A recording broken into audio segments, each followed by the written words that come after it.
Ya, diharapkan maju-maju sedikit ke depan supaya suara dan pemateri semakin jelas.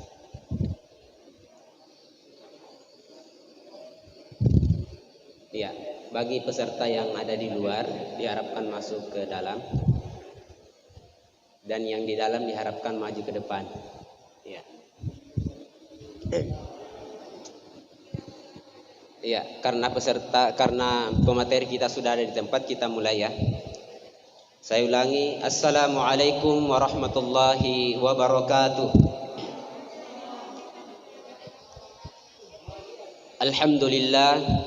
Alhamdulillahilladzi bini'matihi tatimmus shalihat. Asyhadu an la ilaha illallah wahdahu la syarikalah wa asyhadu anna Muhammadan abduhu wa rasuluh. Allahumma salli ala sayyidina Muhammad wa ala alihi wa sahbihi wa sallam. Sahabat-sahabat sekalian, peserta bimbingan perkawinan yang insyaallah dimuliakan dan dirahmati oleh Allah Subhanahu wa taala.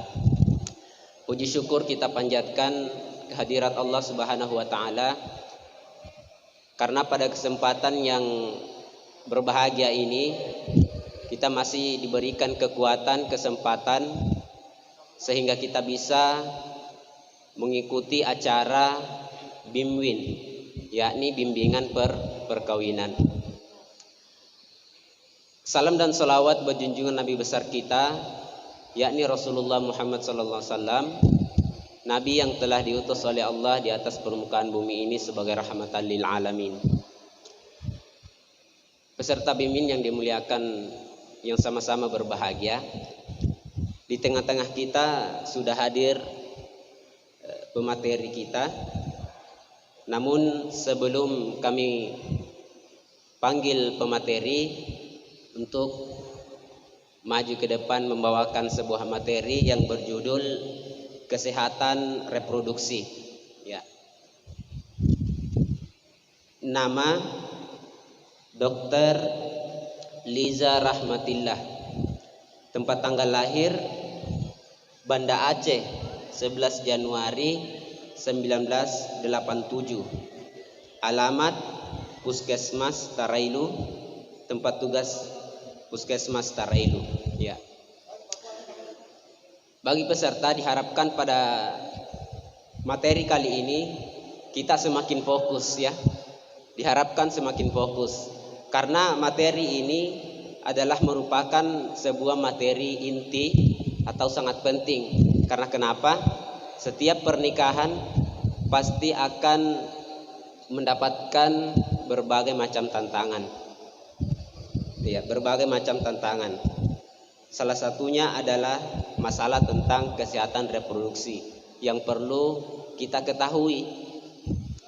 Bukan hanya tentang bagaimana caranya membangun sebuah keluarga yang berdasarkan kebahagiaan sakinah mawaddah warahmah itu, akan tetapi untuk menunjang sampainya ke tujuan pernikahan itu juga harus kita memiliki pengetahuan tentang kesehatan reproduksi kita. Iya. Untuk itu, untuk lebih jauh lagi kita panggilkan pemateri kita yang akan menyampaikan materi ini. Beliau dipersilahkan. Bukan sebagai dosen, bukan sebagai pemateri ini handal, hanya sebagai sharing. Bagaimana ini? Dua-dua? Enggak bunyi. Enggak apa-apa. Tapi tetap pakai ini. Oh. Saya hari ini berkesempatan tentang reproduksi. Kalau bicara reproduksi sebenarnya banyak yang mau dibahas. Banyak sekali. Mulai dari reproduksi usia remaja, usia produktif, sampai usia lanjut, sampai kakek nenek. Kemudian berbicara tentang kesehatan reproduksinya, organ reproduksinya, bagaimana cara yang baik untuk bereproduksinya, apa yang harus dilakukan sebelum bereproduksinya. Nah, tapi sebelumnya harus ditahu dulu apa itu reproduksi, ya kan? Bahasa awamnya apa itu reproduksi? Ada yang mungkin bisa sampaikan apa itu reproduksi? Reproduksi, kenapa menikah selain untuk ibadah? Ini kan calon-calon pengantin atau ada yang sudah jadi pengantin, ya kan? Apa itu reproduksi? Pasti ditahu, cuma susah ungkapinnya dong. Susah dibahasakan, ditulis. Ditulis. Jadi reproduksi bahasa awamnya kembang biak, berkembang biak, melanjutkan, melestarikan kehidupan, memperbanyak keturunan. Apalagi ke bahasa SMA, SMP-nya berkembang biak, bereproduksi, menambah anak. Begitu ya, bahasa simpelnya. Jadi sebelum bereproduksi yang harus dijaga adalah organ reproduksinya. Pasti dari SD, SMP, SMA sudah kita belajar tentang organ reproduksi. Kan anak-anak TK pun sekarang, kalau anak saya itu yang lagi TK, dia belajar, abang tidak boleh disentuh bagian ini, dan ini. Nah, kenapa tidak boleh disentuh? Berarti ada apa-apanya di sana. Tidak boleh sembarang pegang.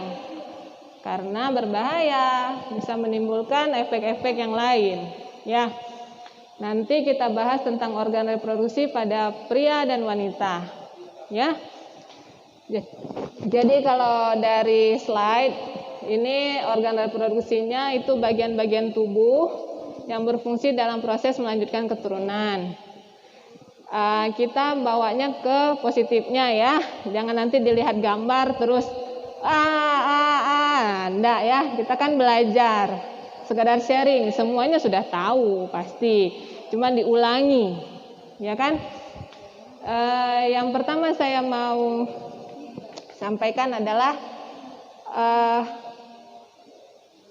dalam Islam mungkin umur 16 tahun pada perempuan boleh menikah. Tetapi umur 16 tahun itu masih terlalu dini kalau untuk berbicara organ reproduksinya pada seorang wanita ya, pada seorang wanita. Karena masih akan terus berkembang.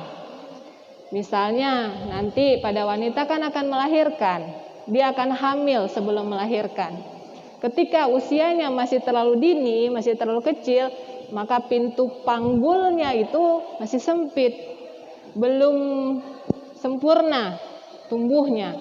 Jadi lingkaran kepala bayi yang ukurannya 30 cm ke atas mungkin tidak akan muat. Akhirnya kebanyakan yang seksio sesar maksudnya. Ya, kemudian menurunkan kualitas ya ibunya. Kalau sudah seksio ya mulai lagi sakit di belakang, sakit di perut, banyak kelebihan dan kekurangan dari seksio sesaria atau sesar. Kemudian pada usia-usia dini yang menikah di bawah 18 tahun biasanya akan timbul banyak efek. Maksudnya yang multipara. Multipara itu kehamilan lebih 1 kali. Jadi bisa, kan masih usia produktif nih ceritanya, masih sangat subur, masih sangat mudah untuk hamil. Jadi kalau hamil, akhirnya organ reproduksinya pun akan terganggu. Ya, kita bicara lanjut Pak. Nah ini organ reproduksi pada pria. Pada pria itu dari bagian luar ya, ini bagian luar. Ada pria yang tidak tahu penis? Enggak ya, pria pasti tahu penis. Penis, skrotum, ada yang tidak tahu skrotum? Ada, kenapa? Karena itu bahasa medis. Yang biasanya ditahu apa? Buah zakar, pelir. Kalau banyak pasien saya datang, itu kelerengnya besar dok. Nah, banyak itu. Skrotum itu kelerengnya itu, ya di dalam skrotum nanti ada testis. Nah, jadi kalau ada yang tes, nah, bukan testis ya, bukan testis, tes. Oke, itu yang laki-laki. Penis itu bagian luar, artinya yang ukurannya bisa dilihat, yang panjang itu. Dia akan semakin memanjang ketika pembuluh darahnya terisi. Artinya ketika seorang laki-laki mengalami ereksi. Bahasa medisnya ereksi. Kapan laki-laki itu ereksi? Kapan? Laki-laki kapan ereksi? Kita bicara ilmu ya, kita tidak bicara ke negatif atau ke kiri ya. Laki-laki itu akan ereksi ketika dia terangsang oleh sesuatu atau menghayalkan sesuatu. Oh, boleh. Atasnya ya. Oh ya. Nah ini penis nih. Ini penis, ini gland penis. Kalau adik-adik kita mau disunat, nah ini gland penisnya mau dibuka, mau dikeluarkan ini gland penisnya. Ini kulit dari penis penutupnya mau diangkat naik, dipotong supaya gland penisnya itu terbuka. Bagi orang-orang yang tidak sunat, non-muslim misalnya, ini gland penisnya tertutup oleh kulit, sehingga di dalamnya itu pasti banyak kotoran, banyak segmen-segmen yang putih, yang coklat, yang hitam. Di situ banyak penyakit. Makanya tidak sunat. Sekarang orang Bali pun disunat. Non-muslim pun kalau dia mengerti tentang kesehatan disunat. Untuk medisnya ini kesehatannya, organ reproduksi tadi, ya. Kemudian ini akan digunakan oleh seorang laki-laki ketika dia akan melakukan kewajibannya kepada istrinya pada saat dia mengalami yang namanya ereksi. Ada penyakit yang disebut impoten. Apa itu impoten? Ketidakmampuan penisnya ini untuk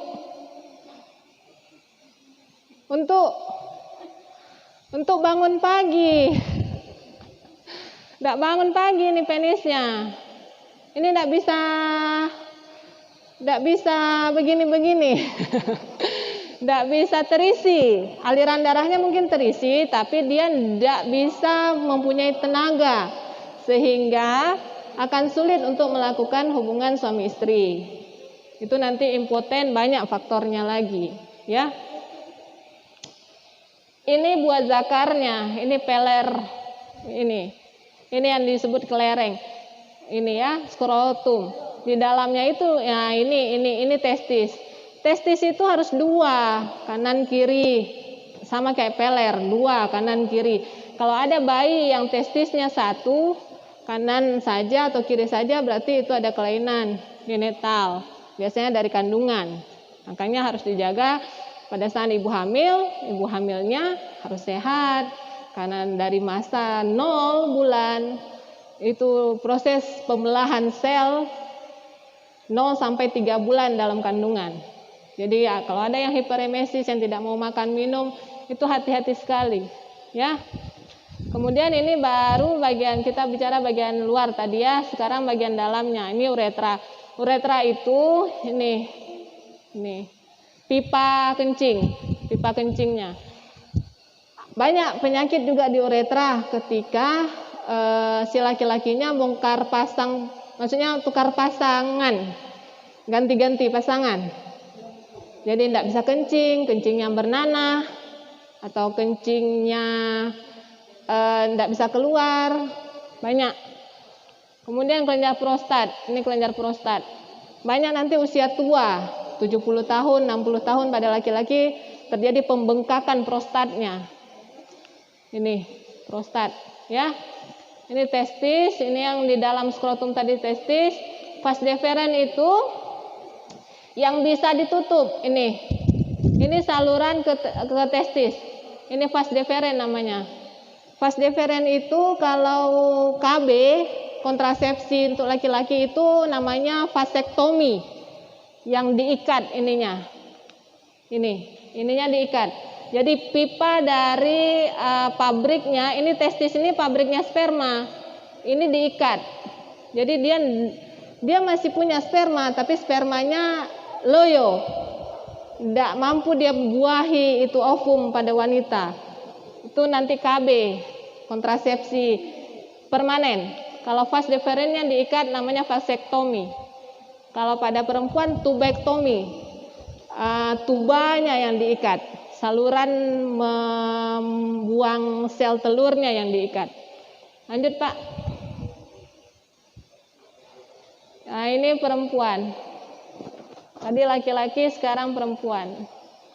Nah ini perempuan, ini vagina. Tahu ya, perempuan pasti hafal vagina. Ini vagina, ini secara keseluruhan ini vagina. Ada yang pernah tanya sama saya, lubang kencing sama lubang vagina sama apa tidak? Sama apa tidak? Sama apa tidak? Lubang kencing sama lubang vagina sama atau tidak? Tidak. Tidak sama. Ini vagina yang di bawah, ada klitoris di sini di atas. Itu lubang kencing. Kecil dia di atas. Ada sebagian yang tertutup, ada sebagian dibuka langsung kelihatan. Himen. Apa itu himen? Apa himen? Himen itu selaput darah atau keperawanan yang hanya boleh diserahkan kepada yang halal. Ya, yang halal. Jangan yang tidak halal, dihalalkan dulu baru diserahkan. Jangan dicoba-coba karena satu kali saja terbuka segelnya, tidak bisa lagi disegel ulang. Tidak kayak galon aqua. Kalau galon aqua dibuka segelnya, isi ulang, nanti disegel baru. Kalau himen enggak, dia satu kali disegel. Siapa yang segel? Siapa yang segel? Yang di atas yang segel. Cuman Allah yang satu kali dia kasih segel. Mau disegel kayak artis, bayar ratusan juta. Boleh, tapi operasi plastik tidak akan sesempurna ciptaan Tuhan. Mau ini operasi himen 250 juta di Jepang. Boleh, tapi rasanya kayak lilin. Lilin, pernah mainkan lilin? Lilin dimain-mainkan pernah? Begitulah rasanya kalau himen manusia yang ciptakan, bukan Tuhan yang ciptakan. Ya, himen itu selaput darah hanya satu kali. Nanti diserahkan setelah dihalalkan. Saluran vagina itu dari lubang vagina ke dalam. Ini. Dia pendek. Sampai ketemu di porsio. Ini porsio, mulut rahim atau serviks. Ya, ini porsio atau serviks, ini saluran vagina. Kalau perempuan mau melahirkan, ditanya pembukaan, itu ini yang diperiksa. Leher rahimnya. Porsionya, pembukaan 1, pembukaan 2, sampai pembukaan 10. Nah, di sini letak bayinya, ini rahim. Ini nanti melebar, ini nanti kayak balon dia, kalau seiring usia bayi. Jadi kalau kepala sudah di sini, dia mendesak, dia akan terbuka ini porsionya. Dari 1 cm sampai 10 cm. Nah, itu dinamakan pembukaan untuk melahirkan. Ya, ini rahim, ini rahim. Sel telur ini tadi tuba. Nah, ini tuba, ini tuba. Ini tuba falopi itu yang menghasilkan sel telur yang akan dibuahi oleh sperma. Jadi kalau KB-nya atau kontrasepsinya buat perempuan, tubektomi itu diikat. Ini diikat. Ini diikat. Itu KB permanen. Kalau sudah satu kali sudah enggak bisa lagi punya anak. Sama kayak vasektomi tadi. Ya, lanjut Pak.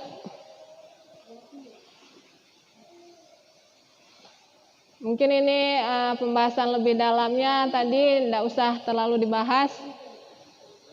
Lanjut saja Pak. Lanjut.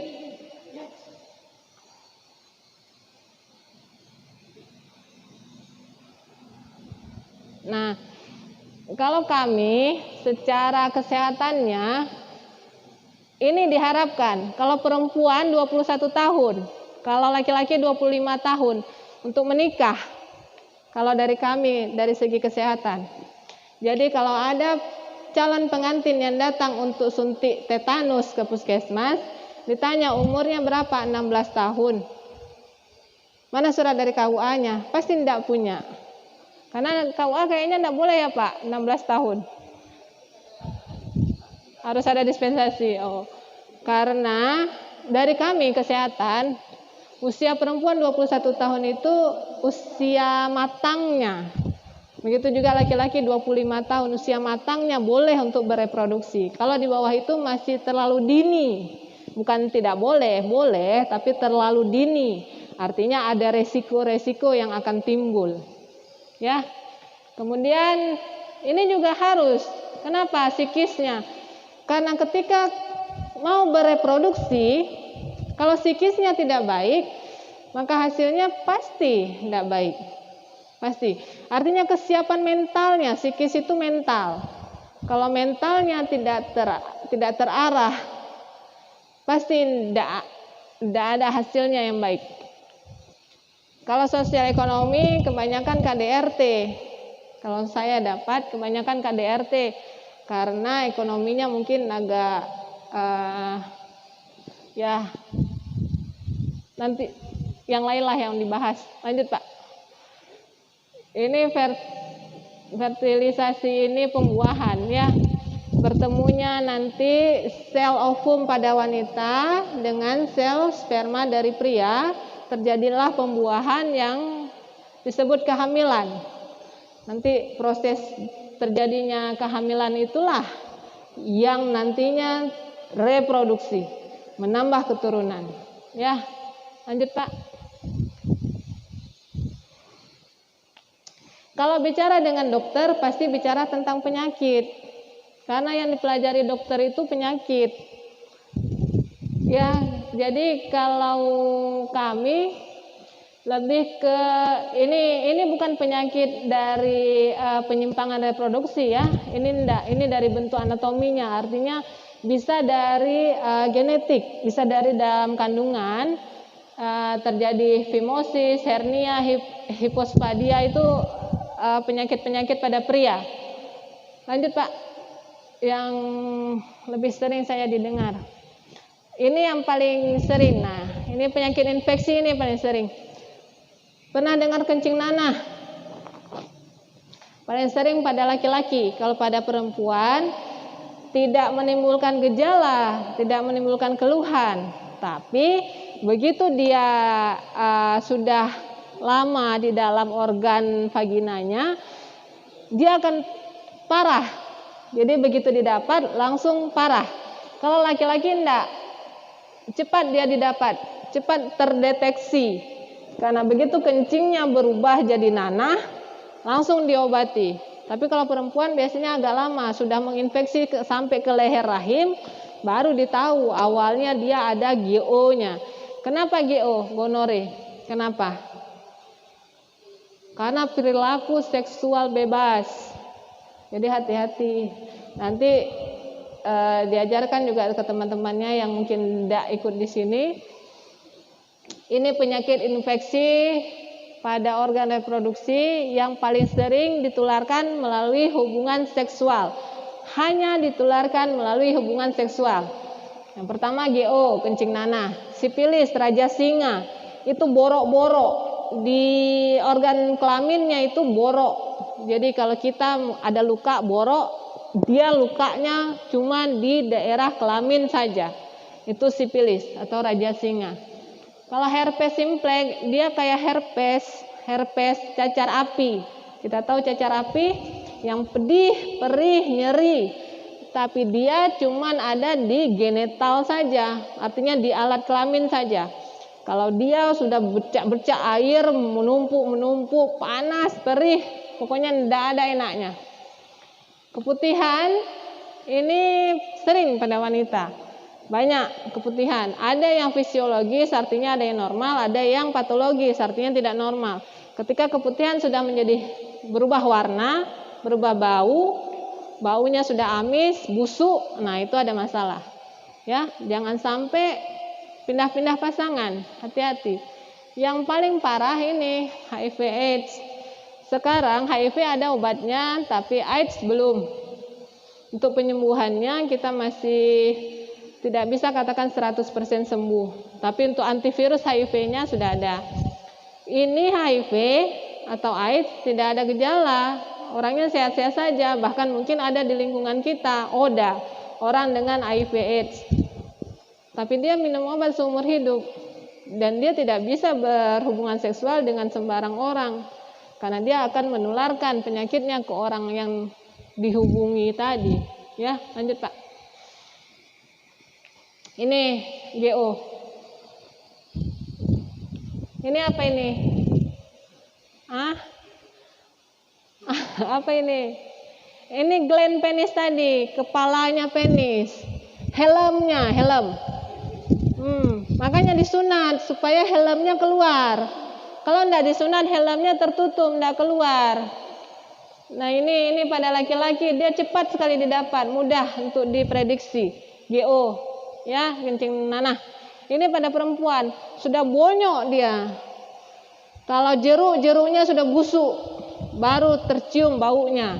Ini perempuan, ya. Lanjut Pak. Ini sifilis.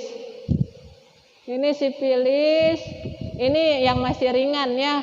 Maunya tadi gambarnya yang lebih parah. Ini sifilis, dia boroknya borok di sini, borok semua ini. Kalau sudah parah raja singa sampai ke gland atasnya dia borok kayak pulau-pulau, luka-luka, berdarah, bernanah, pokoknya tersentuh saja tidak bisa, nyeri. Lanjut Pak. Ini herpes. Ini pernah lihat yang begini? Ini herpes begini pernah lihat? Ada yang di badan, ada yang di mata, ada yang di wajah. Ini kalau herpes simplex dia cuma di organ kelamin saja. Ini dari ujung pangkal sini sampai sepanjang penis ini dia tumbuhi yang begini-begini.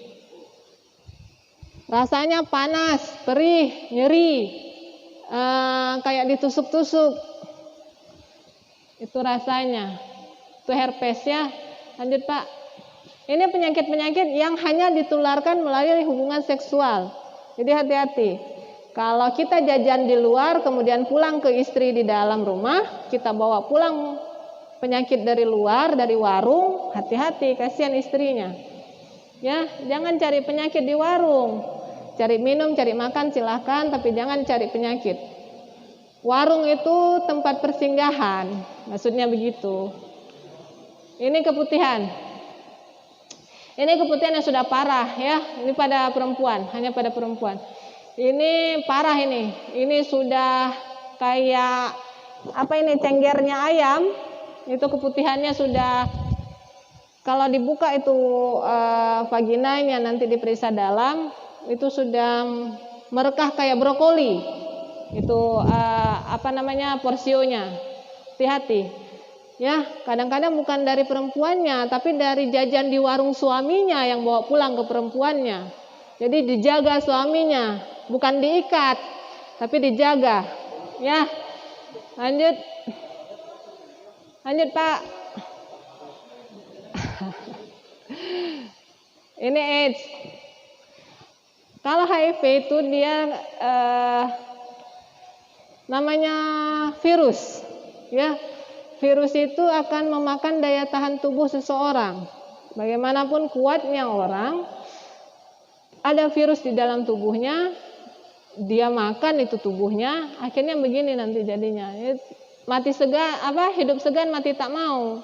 Masih hidup ini, tapi mau apa? Sudah bertahun-tahun di baring di atas pembaringan terus. Kalau ODA yang saya dapat, dia sehat-sehat saja. Tapi dia minum obat. ODA itu orang dengan HIV/AIDS. Tapi pada akhirnya step kehidupan akhirnya dia akan begini. Jadi hati-hati ya. Lanjut Pak. Mungkin bisa langsung Pak. Langsung lanjut.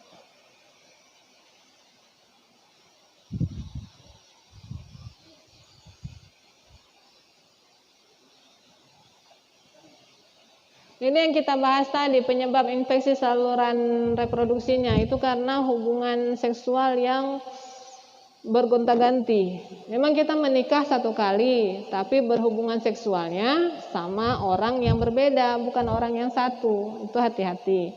Ada namanya perselingkuhan. Ada yang namanya selimut tetangga lebih hangat. Ya, ada yang namanya rumput tetangga lebih hijau. Hati-hati. Ya, itu tadi psikisnya. Makanya sebelum menikah harus ada pranikah dulu. Apa yang akan dibahas, apa yang harus dilakukan, ya kan? Sebenarnya itu semua untuk menunjang kita ke depan. Kita mau berjalan sebagaimana baiknya, ya.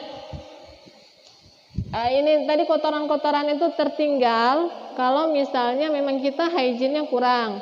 Misalnya pada perempuan. Perempuan itu kalau cuci bersih atau setelah BAB atau setelah BAK itu ada caranya. Kalau laki-laki kan dia manjang saya begini, setelah kencing ya cuci saja begini. Tapi kalau perempuan dia lubangnya itu ada 2. Kalau untuk vagina tadi toh ada klitoris untuk lubang kencing, ada lubang vagina.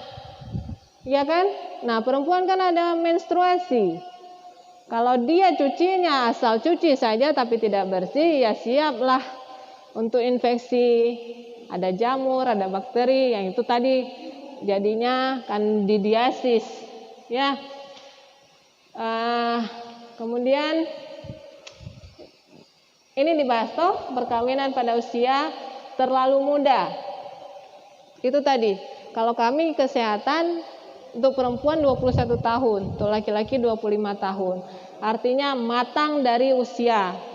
Memang banyak orang bilang usia tidak menjamin kedewasaan.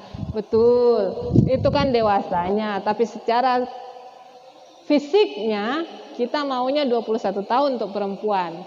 Jadi jangan terlalu muda kalau bisa ya. Karena perempuan itu adalah, apa bilangnya ya, dia yang melahirkan, dia yang hamil. Kalau laki-laki kan cuman simpan doang. Sudah simpan, sudah. Perempuan yang 9 bulan di dalam kandungan, kemudian proses bersalin, kemudian proses menyusui, proses menjaga anak. Jadi kalau dari kami, fisiknya perempuan boleh menikah, baiknya 21 tahun. Ya. Ini jangan ganti-ganti pasangan. Kalau ganti-ganti pasangan artinya membawa dampak buruk baik diri sendiri maupun pasangan kita. Ya. Banyak yang saya dapat pasien, dia berhubungan, dia tidak tahu ini perempuan bersih atau tidak. Setelahnya dia berhubungan, dia sakit, baru si laki-lakinya sadar. Oh, saya jajan di perempuan yang tidak sehat. Jadi kalau mau ditahu perempuan itu sehat atau tidak, dicoba dulu. Jangan, cukup 1. Pasangan di rumah saja, jangan coba-coba. Jangan coba-coba keluar. Cukup 1 saja yang di rumah. Yang di rumah juga cukup 1. Karena yang di rumah juga kadang-kadang kalau laki-lakinya pergi lama, yang di rumah juga cari yang lain. Artinya bergonta-ganti juga pasangan. Jangan, hati-hati, tidak boleh ya. Pada perempuan kita ada kasus namanya aborsi medicine. Aborsi medicine itu boleh dilakukan pada begini, kasus perkosaan. Boleh diaborsi, legal hukumnya. Kalau dia diperkosa. Tapi kalau dia bukan karena diperkosa, dia mengaborsi atau menggugurkan janinnya, itu menjadi ilegal. Selain dari hukumannya dosa, juga secara hukum dia ada hukumannya. Ya. Lanjut, Pak. Ini yang tadi kita bahas, yang penyakit-penyakit tadi. Ya. Enggak usah ini Pak, ini teorinya, tadi gambarnya sudah kita bahas. Sudah dari reproduksi sudah. Kalau dari persiapan pranikahnya, kalau untuk perempuan dia yang saya sering dapat di puskesmas itu pemeriksaan kesehatan. dia diperiksa hepatitisnya, dia diperiksa penyakit-penyakit virusnya, penyakit-penyakit yang bisa dideteksi sedini mungkin, malaria, kemudian hepatitis. Jadi kalau hepatitis itu kan menular, jadi banyak sebenarnya harus dilakukan pemeriksaan, tapi kadang-kadang tidak juga. Yang lebih banyak saya dapat itu TT, tetanus toksoid, artinya suntik anti tetanus. Sebenarnya efeknya anti tetanus itu adalah 1 bulan sebelum melakukan pernikahan. Efeknya, bekerjanya minimal 2 minggu lah. 2 minggu sebelum menikah dia sudah harus di TT, bukan 1 hari sebelum menikah. Ada pasien saya datang besok mau menikah, hari ini dia ke puskesmas minta di TT. Saya tanya kapan menikahnya? Besok, Dok. Hah? Nggak usah di TT kalau besok menikah. Oh, kenapa ini disuruh TT? Nggak ada manfaatnya, percuma. Jadi TT itu 1 bulan sebelum menikah atau minimal 2 minggu sebelum menikah. Itu TT yang pertama. Kemudian TT yang kedua 1 bulan setelah TT pertama tadi. TT kedua 1 bulan setelah TT pertama. TT ketiga 6 bulan setelah TT kedua. Jadi ada jaraknya 1 bulan, 1 bulan, 6 bulan. Nanti TT keempat pada saat hamil, usia kandungan 7 bulan, silahkan TT lagi. Itu tetanus toksoid melindungi kita perempuan dari tetanus selama 5 tahun. Tetanus itu apa? Yang kejang. Kenapa bisa kejang, Dok? Kan hanya berhubungan badan. Atau ditahukah untuk apa gunanya itu TT? Kita kan berhubungan badan itu artinya ada benda tumpul yang akan masuk ke dalam organ kewanitaan kita. Organ tumpul ini entahlah membawa sesuatu atau tidak. Artinya adakah bakterinya, adakah apanya. Jadi persiapan di kita, organ wanita kita siap untuk mendapatkan sesuatu yang belum terbiasa tadi. Sehingga tidak terjadi infeksi, tidak terjadi demam tinggi, tidak terjadi kejang. Kalau sudah tetanus, efeknya itu ke saraf, ke sistem saraf. Bisa sampai tidak sadar, koma. Makanya tetanus itu penting. Dari mulai anak bayi. Ada itu tetanus. DPT itu DPT. D itu difteri, P itu pertusis, T itu tetanus. Jadi usia bayi itu 2, 4, 6 bulan itu divaksin, diimunisasi anti tetanus. Sampai nanti dia SD. SD kelas 1 divaksin lagi TT. SD kelas 6 kayaknya divaksin lagi TT. Jadi itu fungsinya. Kalau kena paku, biasanya kena besi, berkarat, kena logam-logam yang ada kuman, jadilah dia demam tinggi, makanya harus TT. Ada yang mau ditanyakan? Ada pertanyaan mungkin bagi yang baru mau menikah? Atau ada yang disanggah? Apa yang saya bilang tadi, enggak benar itu, Dok. Yang saya tahu begini. Ya, silakan. Ada yang mau ditanyakan persoalan reproduksi? Siap untuk bereproduksi berarti siap untuk menjaga organ reproduksinya. Pada wanita jaga organ kelamin wanitanya, pada pria jaga organ kelamin prianya.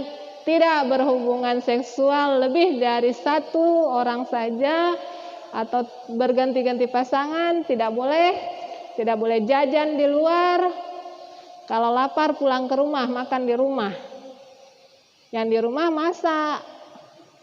Artinya layani suaminya. Ya, layani suaminya. Normalnya mau ditahu normalnya. Kalau dokter Boyke bilang normalnya hubungan suami istri 3 kali dalam 1 minggu. Kalau ada yang hiperseks mau 9 kali dalam 1 hari, ya siap-siap lah. Ada yang mau ditanya? Pas. Saya kembalikan ke moderator. Ya, itulah tadi penyampaian materi dari Ibu Dokter. Semoga ilmu yang disampaikan kepada kita semua pada hari ini bermanfaat dan membawa keberkahan dalam rumah tangga kita nantinya, insyaallah. Ya, kami ucapkan terima kasih kepada dokter dan kami dari Allah. Oke.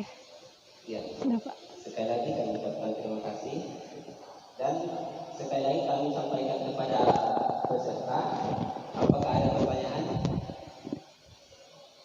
Siapa tahu ada yang ingin bertanya tapi malu-malu. Siapa tahu dokter bisa melayani khusus kalau ada yang bertanya. Boleh bertanya, ayo.